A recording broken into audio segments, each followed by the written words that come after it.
I recently upgraded to Catalina, the latest Mac operating system, only to find that my voice recording software, which is called Audacity, doesn't work on it yet. So I'm using this fucking awful, simple little program that will record voice. It records it, but I can't edit it.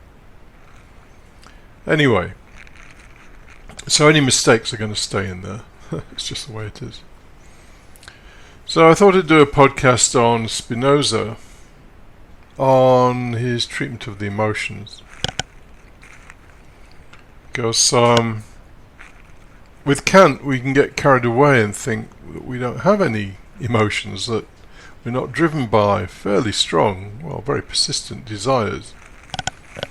As far as Kant is concerned, we can operate from reason, which Spinoza disagrees with. Spinoza would say that reason has no power against strong desires and emotions, which is true enough.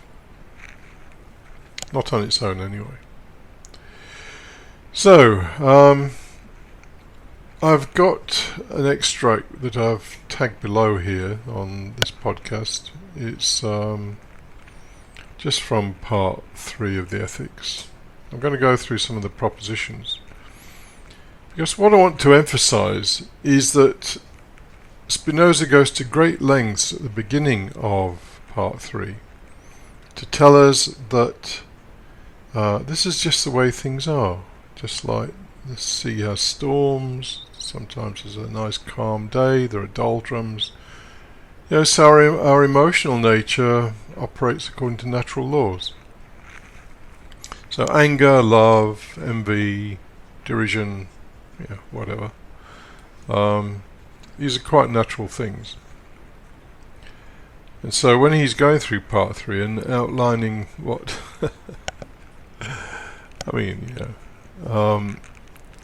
I don't want to be judgmental, but ultimately, when he's outlining the horror of it all, in his very sort of aloof manner, then he's just showing the natural outcome of creatures that are all driven to do the best they can to survive, all competing with each other, all competing for resources, whether that's material, sexual, whatever it is, and the natural outcome of that. But remember, this is an account that is not supposed to be judgmental. It's just saying the way it is, which is how things have turned out, because nature is the way nature is. So, proposition 24. If we imagine someone to be affecting with pleasure a thing that we hate, we shall be affected with hate toward him too. So, someone that you thought you were going to get a job promotion, someone else, maybe the guy sat opposite who you know is a creep and you don't really like him anyway, but you thought you were in line for the promotion, but he gets it. Are you going to hate him? Well, quite possibly. So the hatred is kind of set up.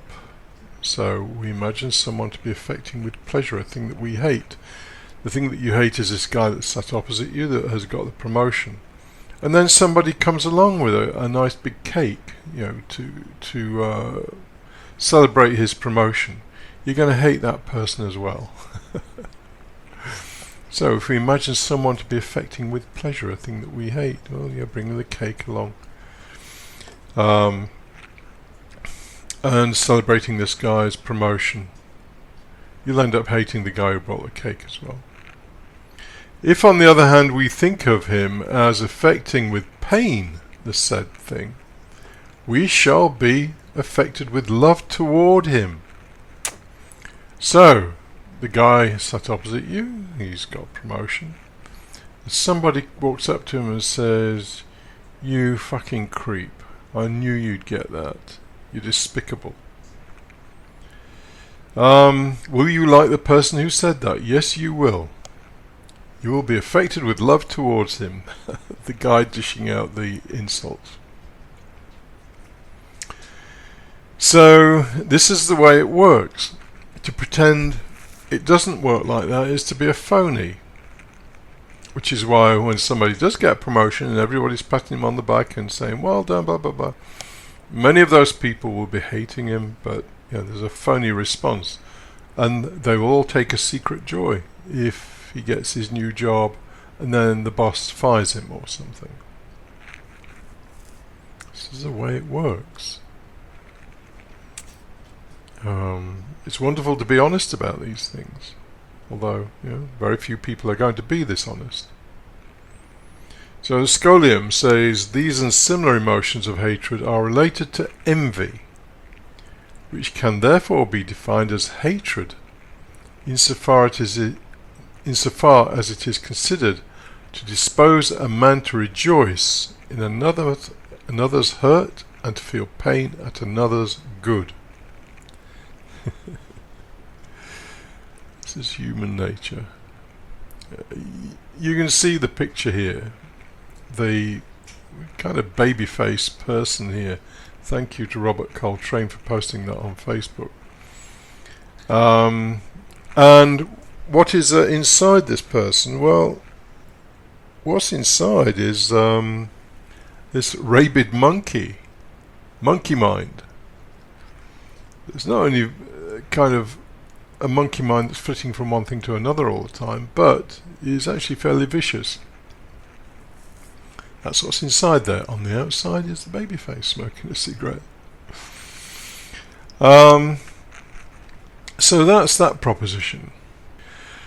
So let's have a look at proposition 26, which is on a sort of similar vein, but lays it out a little bit more generally. We endeavour to affirm of that which we hate, whatever we imagine affects it with pain. So note the word imagine.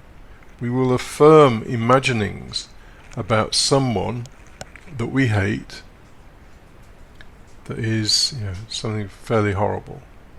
So this guy who's got the promotion, he gets a nice upmarket car with it, and you might imagine him having some accident, or someone running a key down the side of it or something. You will affirm those ideas. Happens all the time. Happily these days I kind of live a semi-reclusive life, so I don't have too much to do with people, but I remember when I was working, there were a couple of people I really, really hated. One I hated so much I'm ashamed to think back about it. I affirmed some fairly horrible imaginings about that guy. So we endeavour to affirm of that which we hate, whatever we imagine affects it with pain. On the other hand, to deny what we imagine affects it with pleasure. So we will not think about this guy who's got promotion that you hate going on a nice vacation with the new money he's got or whatever. You won't want to affirm those ideas. You won't think about things like that. You find it almost impossible. So, here's Spinoza laying it out. This is the way we behave. It's just almost like physics, like mechanics. Here's a situation, someone you hate, someone who's diminished your power in some way, and the only thing you can imagine about that person is something that will harm them. And you will find it almost impossible to think about something that increases their pleasure.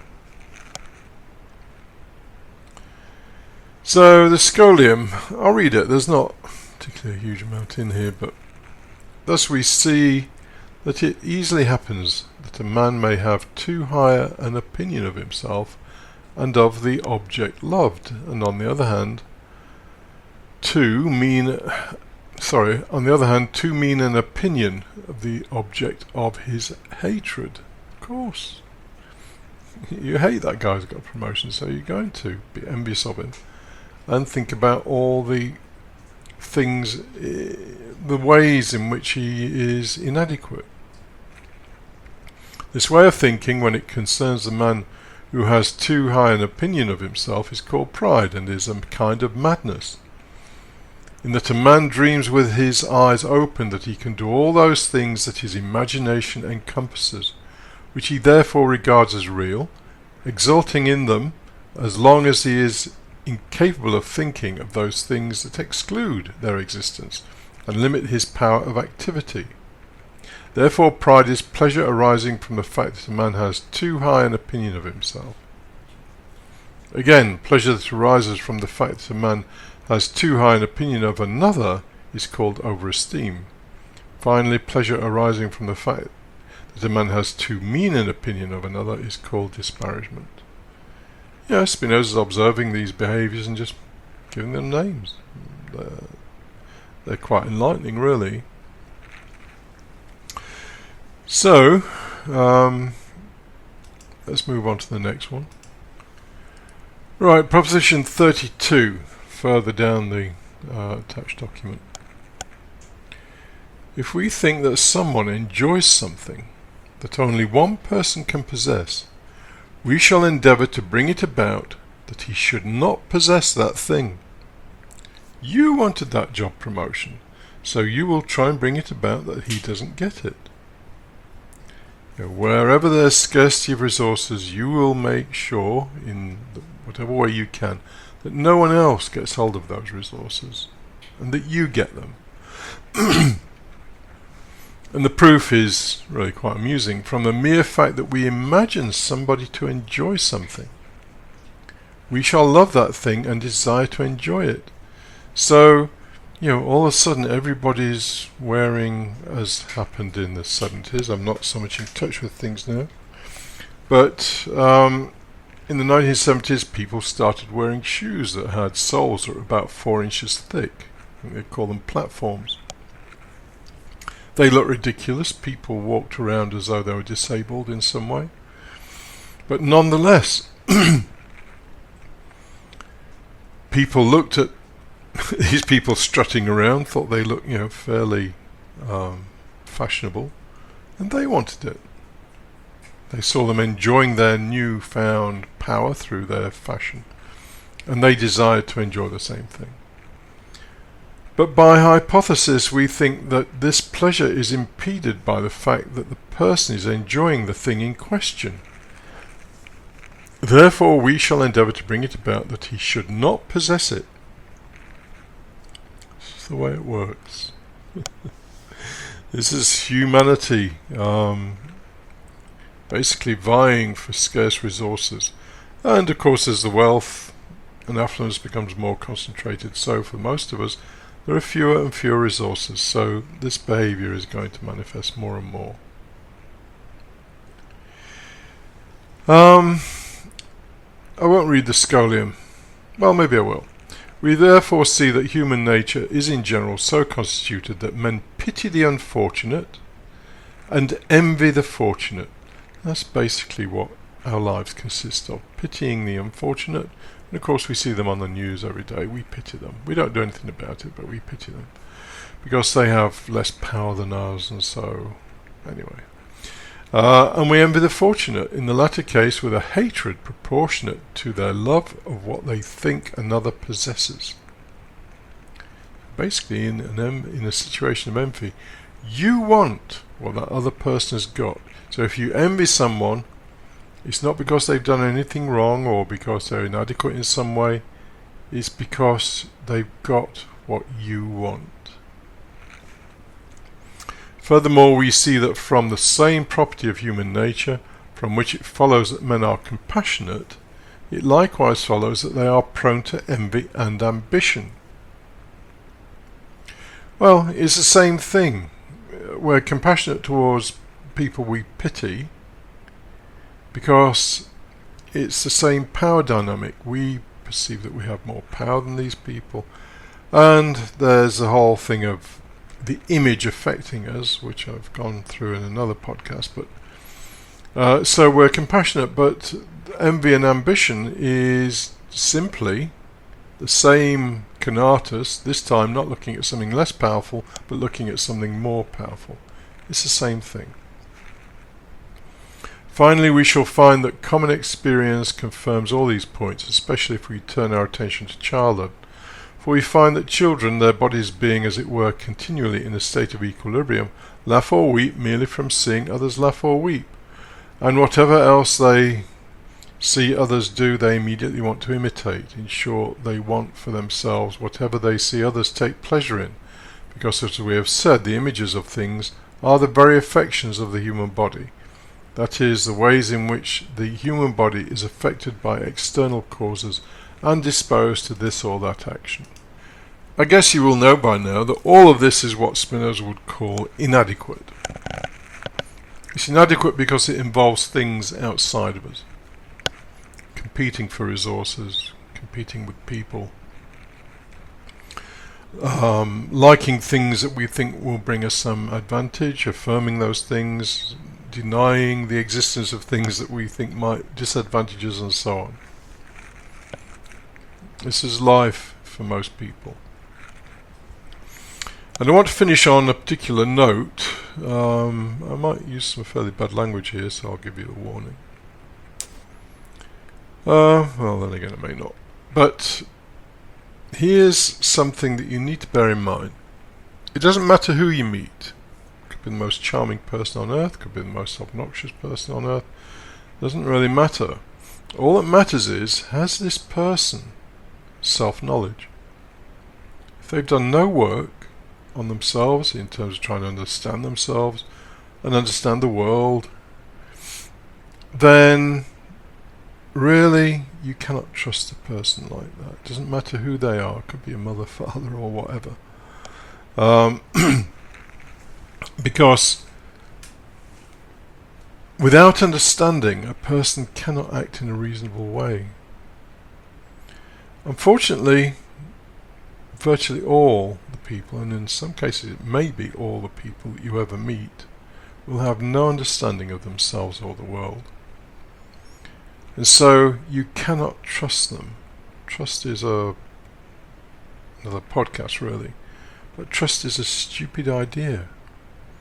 Here we are, we're all competing for resources, competing against each other, and yet we choose to trust people who may, tomorrow, not today but tomorrow, be in a competitive position with us.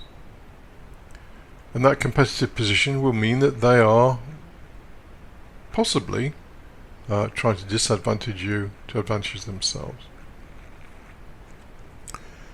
The way to think about it is that if you are dealing with someone who has not developed their understanding and has the ability to reason, to act from reason, you just have to consider that they are potentially a total bastard. It's just the way it is. All Spinoza is laying out here is the way people behave when they have no knowledge of themselves or the world. And the way these people are constrained to live together in some kind of way is through the building of a state with laws. And they have to give up, and we all have to give up, our natural sovereign right to some extent to comply with those laws. Without that, it would just be one thing ripping another thing apart. So that's it. Part 3 of the ethics. I read a bit every day because it just reminds me of what I'm dealing with when I deal with people. Anyway, back to Kant on the next one, I think.